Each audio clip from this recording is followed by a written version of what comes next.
So when you picture a yoga studio, right, or like a meditation retreat, there's this almost universal expectation. Right, like a sanctuary. Exactly, sanctuary. Mm. You're pulling back from this incredibly noisy, demanding world. You roll out the mat, you close your eyes, and you build this fortress of solitude, basically. Yeah, it's all about disconnecting from the chaos, finding your center. Right, but what if that entire concept, like that isolated sanctuary of personal peace, was actually the perfect launch pad for reaching into someone else's mind? Which is such a wild premise. It really is. What if finding your center was actually the ultimate tool for manipulating the people around you? Yeah, I mean, that completely upends the traditional framework of what these practices are actually designed to do. We usually think of them as tools for surrender, not tools for control. Which is exactly why we are looking at this today. Welcome to today's deep dive, everyone. We are exploring a fascinating and, frankly, highly controversial worldview presented in a recent source video. Yeah, by a creator named Osman. Right, Osman, who goes by the blind Muslim yogi, and he brings this deeply unconventional background to the table. He operates as an energy healer, a yoga and meditation teacher, and he's the entrepreneur behind the site yogawellness786.com. And he actively blends these ancient holistic sciences with modern, almost tactical applications. Yeah, tactical is a good word for it. And before we get into it, I just want to outline our mission for you, the listener. Our goal today is to act as your guides. Right, just unpacking the material. Exactly. We are going to impartially unpack these really controversial claims. We're not endorsing these methods, and we're definitely not validating the underlying science or the ethics here. We're purely exploring the concepts exactly as Osman lays them out. Because his core assertion really does flip the wellness industry's narrative entirely on its head.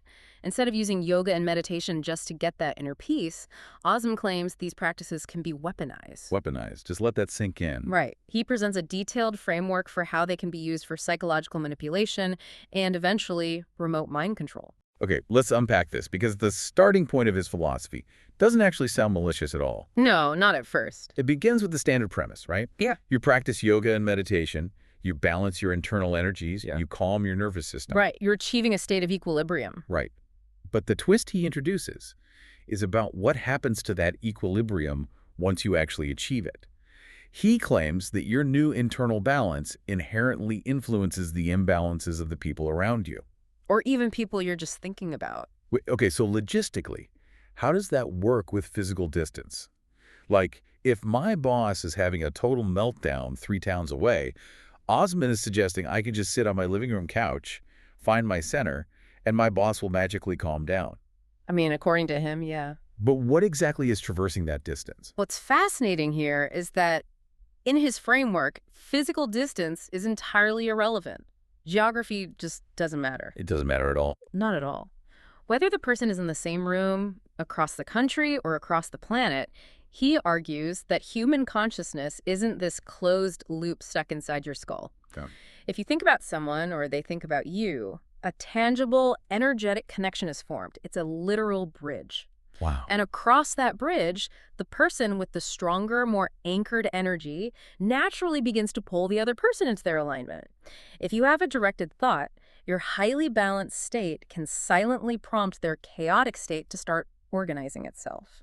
So it's almost like being a tuning fork. Oh, that's a good way to put it. Like if you strike a massive tuning fork to the exact right note of perfect balance, other tuning forks across the room or across the globe are forced to start vibrating to your exact frequency. Just through resonance. Yes, exactly. Yeah. That is the perfect mechanism to visualize this passive influence. Yeah. You strike the chord of harmony, and their energy just has to resonate with it.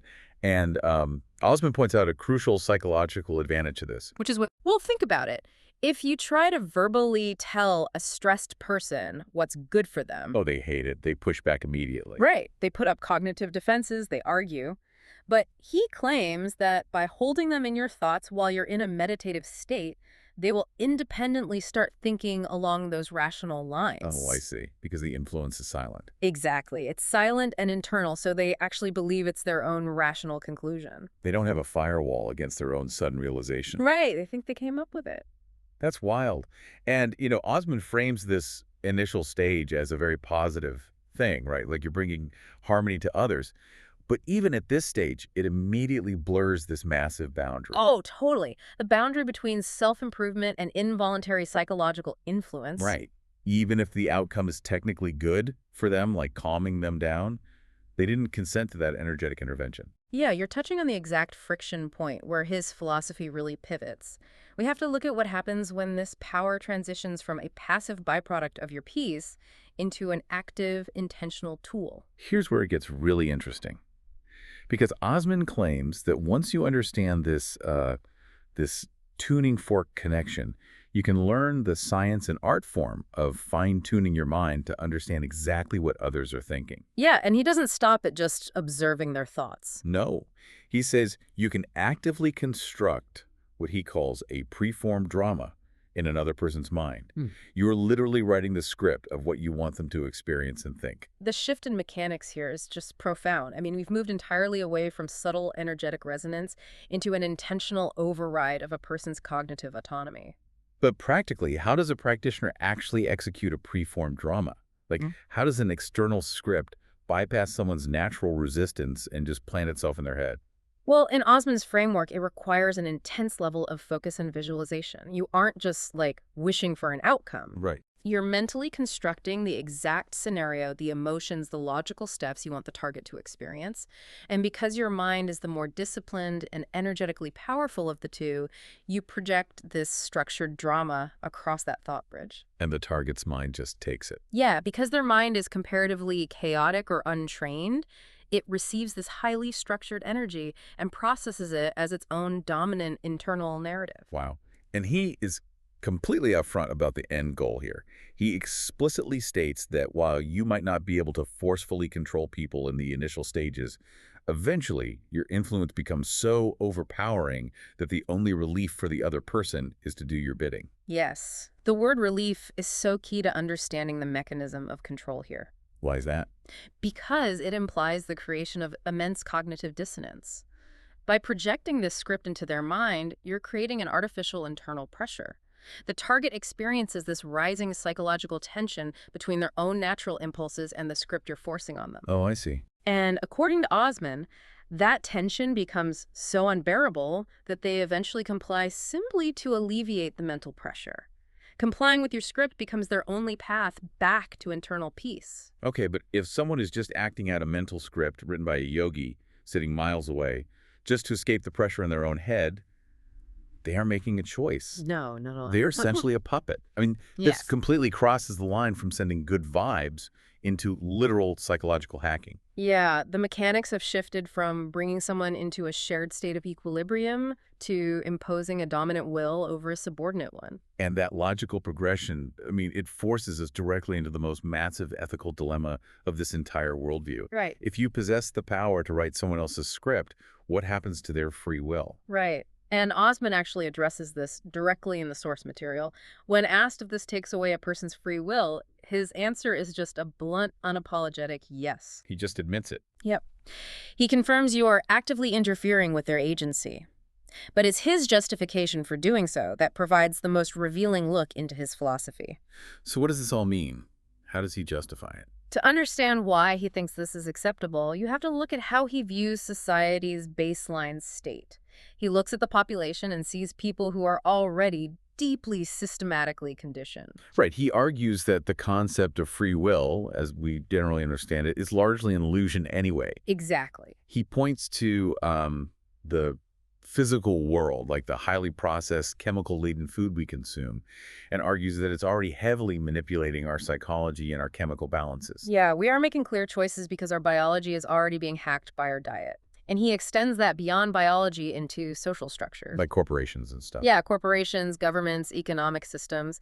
He argues these frameworks weren't created for our benefit. They were designed by specific entities to keep the masses operating in a predictable, profitable structure. I mean, it is a compelling observation of modern life. We are constantly nudged by algorithms that predict what we want before we even know we want it. Oh, constantly. Our moods are altered by targeted ads. Our choices are boxed in by monopolies. So his underlying argument is basically, you might think you're an independent actor, but your free will is already profoundly compromised. Which is exactly why this philosophy might hold such a strong appeal for some people. It speaks directly to this modern feeling of absolute powerlessness. Yeah, that makes sense. If you feel like your life is dictated by invisible algorithms and biological manipulation, Osman offers an ultimate, albeit radical solution. He introduces what he calls the 1 in 8 billion defense. The 1 in 8 billion defense. What exactly does that entail? How does being one person justify hijacking someone else's brain? Well, his philosophy is radically individualistic. He argues that as just one person in a sea of 8 billion surrounded by all this conditioning, the only way to truly regain your independence is to develop the capacity to manipulate others. Wait, really? So true independence requires manipulating people. According to him, yes. It's not just the ability to resist control, it requires the active capacity to exert control. He argues you must be able to override the rights of others when they clash with yours, or you'll just be swallowed by the masses. But, okay, just because a person is unconsciously manipulated by a billboard or, like, a bag of processed food, does that make it ethically justifiable for another human to consciously hijack their brain and force compliance? This raises an important question, right? It creates a fascinating paradox at the heart of his teachings. It's a huge leap. It's the difference between walking through a loud marketplace full of ads and having someone pull you into a dark room and whisper hypnotic commands into your brain until you obey. Exactly. The stated goal is to escape societal manipulation, to achieve supreme independence. But the method for achieving that is to become the ultimate manipulator yourself. You escape the prison by becoming the warden of someone else's mind. That is, wow. And the logical extreme of this philosophy doesn't even stop with human minds, right? If you can bend human energy, Osman explores what else you can bend. Yeah, this is where the source material transitions completely from earthly psychological manipulation into the supernatural. The esoteric escalation. Right. We leave cognitive science and subtle energy entirely and cross over into mysticism. He claims that conscious use of these techniques eventually allows a practitioner to communicate with higher frequency entities. And the goal isn't just to, like, chat with them for spiritual wisdom. He claims you can actually get these entities to work for you by entering into contracts. Yes, contracts. And the purpose of these esoteric contracts is highly specific. They are allegedly used to manipulate the physical world to your liking. To gain massive popularity and massive wealth. Yep, fame and riches. But doesn't this completely invert the traditional stereotypical purpose of yoga and meditation? Like, everything we're taught is about detaching from material desires. Yeah. Letting go of the ego. Right, ego death. Exactly. But here, these tools are being framed as a metaphysical cheat code to conquer the material world. If we connect this to the bigger picture, it is a stark contrast to mainstream wellness. But historically, it's actually not without precedent. There's a long-standing trope in esoteric traditions of the mystic who uses spiritual discipline to summon entities for worldly gain. Really? Like, what kind of traditions? Well, for example, Solomonic magic. It's an ancient system where practitioners believed they could summon and bind angels and demons to uncover hidden treasures or build empires. Oh, wow. And similarly, in certain left-hand tantric paths, practitioners deliberately broke societal taboos and engaged in extreme practices not for peaceful enlightenment, but to harness immediate raw power over the physical realm. So making a spiritual contract for earthly power is an ancient idea. So the mechanics he's referencing have these deep ancient roots, but the way he applies them feels uniquely modern. Exactly. What makes Osman's framework so distinctive is how seamlessly he blends these ancient, gritty concepts with modern entrepreneurial ambition. Hustle culture, basically. Yes. He's taking a cult binding and applying it directly to desires for massive social media popularity and financial wealth. It takes the quiet, reflective image of the yogi and turns him into a sort of psychic CEO. Yeah, leveraging interdimensional assets to maximize market share. It totally recontextualizes the meditation cushion. It isn't a place of surrender. It's a command center. It's a comprehensive system that reimagines spiritual discipline entirely as an instrument for dominance. Every step is geared toward control. Man, what a wild journey we've been on today. We started with the simple, universally accepted concepts of breath and balance. Right, just calming down. Yeah, and then we moved to remote influence, the tuning fork vibrating across the world. Then we escalated into actively writing preformed dramas to override free will, justified by this idea that society has already stolen our independence. And finally, making literal contracts with higher frequency entities for wealth. It's a lot to take in. So we want to turn this back to you, the listener. The next time you sit down to meditate or take a yoga class, think about what balance really means to you. Is it just an internal state? Or do you view it as a force that actively shapes the world around you? Which leaves us with a final, lingering ethical puzzle. Let's assume for a moment that these techniques work exactly as described. If you possess the ability to silently write the script, to make someone healthier, happier, and more balanced, but you had to do it against their will, would you do it? Where exactly is the line between a silent, loving blessing and a total mental kidnapping? Think about that fortress of solitude we talked about at the beginning. If you can reach out from yours, you have to wonder who might be reaching into theirs. Thanks for joining us on this deep dive. We'll catch you next time.